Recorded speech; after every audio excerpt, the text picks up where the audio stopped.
Hello and welcome to the 5th episode of the Beautiful Fantasy Game Podcast, where I take a look at the niche game that I started creating content for, FPL Draft, or Draft PL, or Fantasy EPL Draft, whatever you want to call it. It's the draft version of Fantasy Premier League football.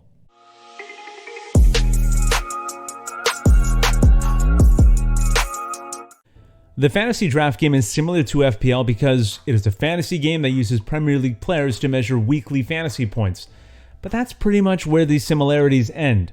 The FPL game uses a salary cap and standard player values, which fantasy managers use to build their teams to score the most points possible in a given week. Fantasy draft managers begin their season with a draft to select their teams and then compete head-to-head with other teams within their league. The official FPL site has a version of the draft game, which is what I fell in love with a couple seasons ago.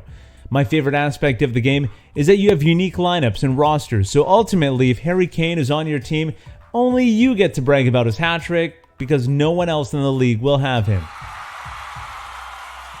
Halfway through the 2020-2021 season, I started making FPL draft content on YouTube and created some social accounts for the channel. That's when I started to discover other fantasy draft creators. Some wrote blogs, others recorded podcasts, and some were just extremely active on social media. I also learned about other ways to play an EPL fantasy draft game, and one of the most popular sites, primarily because of its customizable options, is Fantrax. You can build your league and scoring system the way you want to. And one of the first times I heard about Fantrax was through a social post by Joe Williams, or J-Will Draft as he goes by on Twitter. I then listened to his podcast and quickly became a fan, appreciating the work that he's invested for the fantasy game that I love. When I started my podcast, I knew that he's someone I'd be honored to have as a guest. I am so excited to talk about the fantasy draft game with a founding member of the site Draft Society and host of the podcast Key Pass Collective, Mr. Joe Williams. Thanks so much for joining me. Appreciate it, Asa. Thanks for having me on. Yeah, no problem. We have so much to talk about. You did a recent podcast on the basics of the fantasy draft game. For those who are unfamiliar with it, want to learn more about the game and how to play, listen to the Key Pass Collective's Draft 101 episodes. And one of the things you touched upon in that podcast is how you prefer the fantasy draft game over the traditional FPL game, which had more than 8 million people playing just last season. So when and why did you start playing the fantasy draft game? So, oh man, that's a good question. You know what I think it kind of boils down to is the fact that over here, I say here in the US, we're so used to NFL fantasy. Yeah. And NFL fantasy is 100% draft based, right? I mean, there's salary cap versions, but they've never really taken off. So I always found that interesting. The fact that, just across the pond, you've got a salary cap game that is so popular, and over here, I mean, it's kind of alienating to people. I tried to play it with some of my friends, and they weren't interested. They would all kind of had zombie teams by a third of the way through the season. That's me. Guilty of that. Yeah.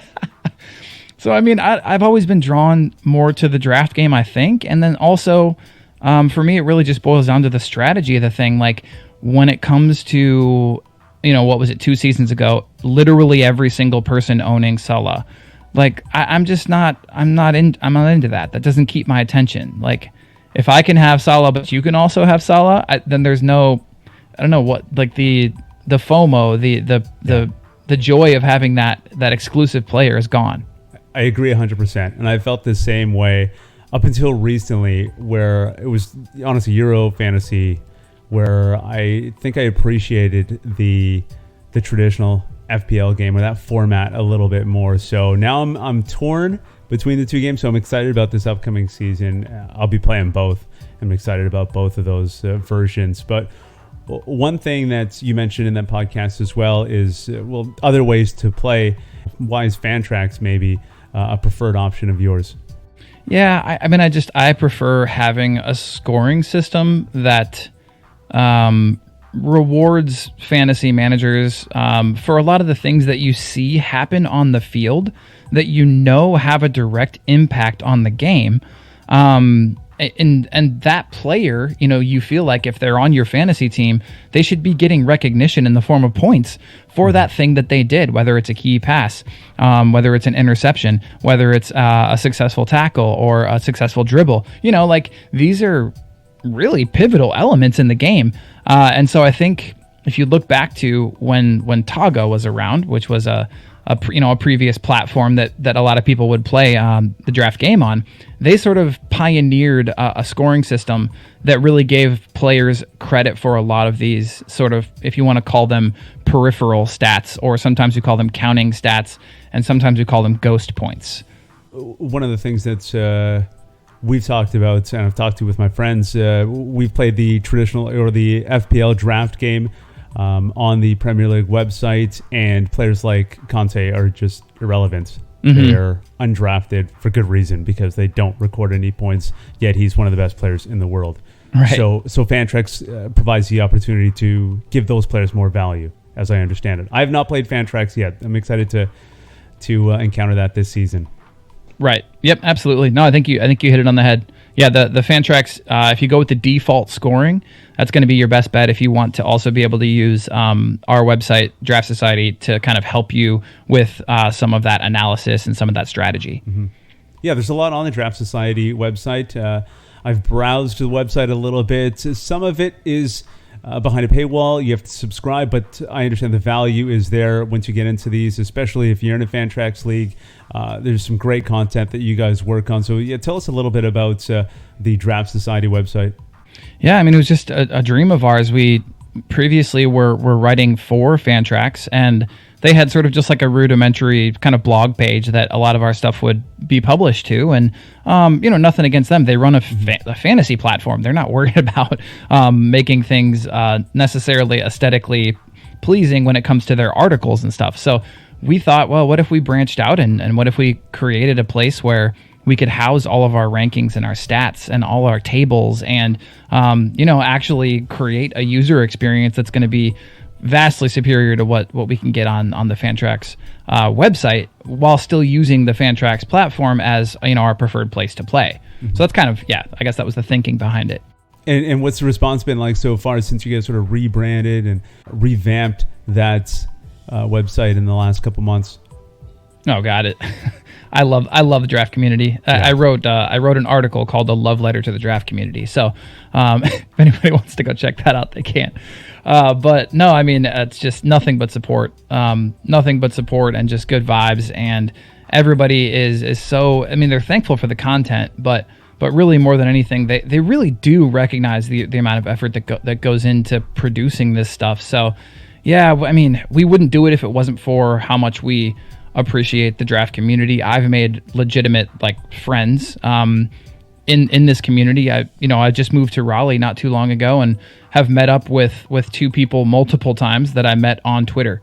And so it's like actually hanging out in person with people you met playing a silly fantasy game. So I mean, the community is amazing. That's amazing. You hear a little bit about the toxic fantasy community on social media, but there are some great stories too. Oh man, I only try to surround myself with good vibes, like I said. The FF chaps call me the good vibes only guy, because I legitimately I don't have time for anything else. So I'm gonna just ooze positivity and optimism, and that's what I'm gonna do. And I've run into very few people who really want to cause a stink, because for the most part this community helps each other, and they're just there to support each other, and I love it. You mentioned FF Chaps, a few others that have been on this journey from the very beginning. Who started the original Draft Society? Where did that come from? Who are the original members? And where did this journey begin? So it was several of us who were already working with Fantrax. Mm-hmm. So talking about the Draft Genie, talking about Toddy Andor, talking about the Chaps. So we were already doing work with Fantrax, and like I said, there were a few things that just sort of hampered kind of our creativity, if you will. And so we thought, well, what if we just started a site? I think I threw it out there, or the Chaps threw it out there. And then it was like, oh, that'd be kind of cool. Yeah, funny. Like, where would we host it? And then we started looking up hosting sites. And then I was like, well, what would it look like? And then I created a logo. And then it was like, well, what would the site look like? And then I actually created a site and said, here, click through this. What do you think? And then suddenly it just grew legs. It's amazing. And and the podcast as well. I love the banter on the podcast. You guys have a lot of fun on it.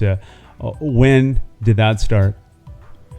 Let's see. I mean, again, that was with Fantrax early, but that was just me and Jeannie and the chaps, and it was just us for a while. We brought Toddy on a couple of times as a guest, and then we brought Ryan on once or twice as a guest, and then it just fit. Like his personality is fantastic. He's got that good blend of like sarcasm, mixed with humor, and also knowledgeable. And I just think we settled on the four of us, and it works really well. So yeah, once we left Fantrax, I mean, I say left, everything was amicable, so there's no drama here.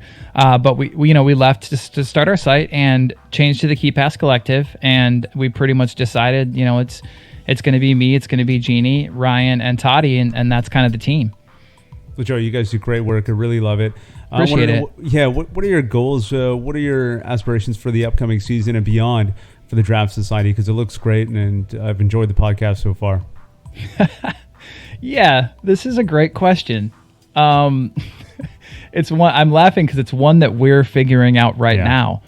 We didn't expect it to be this popular. Like we didn't. That's a good thing, right? Exceeding expectations is always good. Oh, it's incredible. We did not know the reach. We did not know. Because when you look at the Twitter community, it's a couple hundred people, it seems like, but it's become readily apparent that it's way more than that. And so now we're like, well, we've put this out into the universe, and it's a real thing now, guys. Like, this is a living, breathing website. Like, what are we going to do, and how long are we going to do this? So this is a real conversation we're having right now. And I think we're actually going to meet and do like a Zoom chat sometime soon and just kind of see what our intentions are and how long each of us want to keep it up. That's awesome. Exciting times for sure. One last question. Yeah. Usually close with this. So what advice would you give to any new content creators who are just getting their feet wet and just getting into the space? Oh, man. I mean, I think that as far as content creators are concerned, and I know I've only just kind of recently started following more FPL people, because I don't really play the game, but I just sort of like to know a little bit about it. And then also some of them have been coming over to Fantrax, so I want to kind of dip my feet in both ponds, if you will, or whatever. But anyway, especially for something like that where it's so saturated, you really need to have your niche. You really need to have your particular thing, your particular angle on whatever it is that you're doing. Like if you're funny, you play that up. I mean, maybe you're not going to be the stats guy. Maybe you're not going to be the guy who sits here and talks through all the XG and the XA or whatever it is. Like maybe you're the funny, guy or girl, or maybe you're the one who's sarcastic. Maybe you're the one who's like self-deprecating. There's so many angles, and you just got to make sure that you create a lane for yourself that feels comfortable, that feels genuine, because people can smell BS a mile away, and like. If you're not being yourself and having fun with it, then no one's going to want to listen to it. Great points, Joe. You're 100% right, in my opinion, when it comes to having a niche, being unique, but also being true to yourself, right? Because people will sense that if you're fake, essentially. So find something that works for you and let that shine. Because I've seen some really good content recently out there, and a lot of people being really comfortable in their skin. It's refreshing and fun to see. Right. Yeah, absolutely. And I think even just a couple of examples quick. Like if you are going to, let's say, start an FPL podcast or even like an FPL blog, well, giving advice is probably not going to do it for you, because there's a million people out there that give advice, and they have hundreds of thousands of followers. So maybe you become the site that specializes in clean sheet odds. That's what FPL Salah did, and now he works with all these different fantasy football companies and gets paid for it. we interviewed him on our pod, and he said that he kind of just started doing something like that was very sort of specialized, looking at clean sheet odds, and he got known for it. Maybe you're the person who looks at, like I said, XG, or maybe you're the person who looks at home versus away splits, or whatever it is. Like, find a lane and make it yours. That's a great point. I actually spoke to Ben Dinnery, who specializes in injuries. Oh, nice. Yeah. Great example. Legend. One, right? That makes sense. Good advice, Joe. I've really enjoyed this. We have to do this again. Sure. Absolutely, man. Anytime. Well, that wraps up the fantasy draft focused episode on the Beautiful Fantasy Game podcast. I hope you enjoyed it and maybe even learned something new. If you've never played a fantasy draft season before, I really hope you test it out. Enjoy the rest of your day and don't stress too much about your fantasy decisions. Till next time, take care.